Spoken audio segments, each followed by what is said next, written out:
Mga kabayan, hindi na napigilan ng isang kongresista ang talamak na nakawan o korupsyon sa loob mismo ng House of Representatives.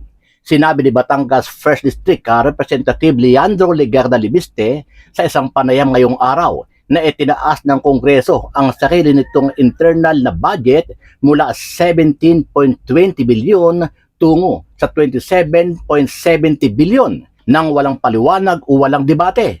Umaasa si Libiste na makakapagbigay ang Kongreso ng mga detalye kung paano gagamitin ang karagdagang 10.5 bilyon bago maratipikahan ang 2026 na budget sa December 29.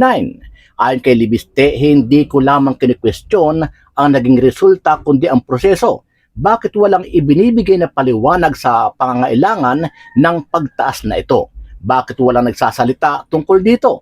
Walang pagdinig ng komite, wala ito sa ulat ng komite at bigla na lang lumitaw sa substitute bill. Humingi rin ako sa komite nga namamahala ng detalyeng breakdown, ngunit wala silang naging tugon. Karapatan ng publiko na malaman kung paano gagastusin ang buong 27.70 bilyon at lalo na ang 10.50 bilyong pagtaas.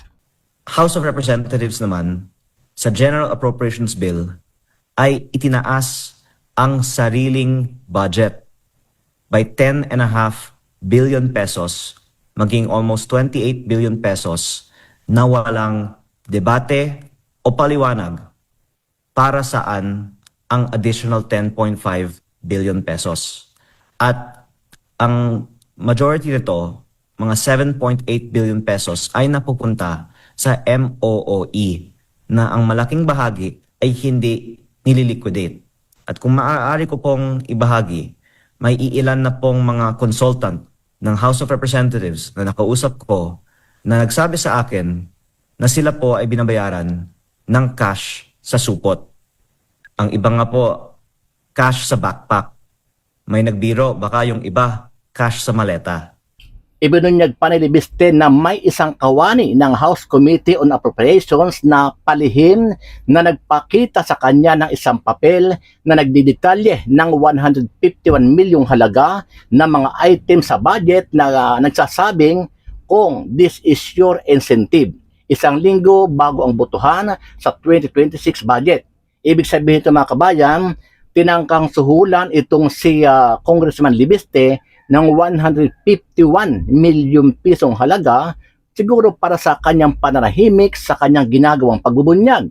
Ayon kay Libiste, tatawagin niya ang kanyang mga kasamahan na isa publiko kung ano-ano ang mga benepisyo na tatanggap nila mula sa House MOOE budget at iba pa mga incentives mula sa House Committee on Appropriations bago maratipikahan ng Kongreso ang 2026 na budget. 1 week before the approval of the 2026 budget, nakatanggap po ako ng text message para tumawag sa akin ng isang staff ng Kongreso.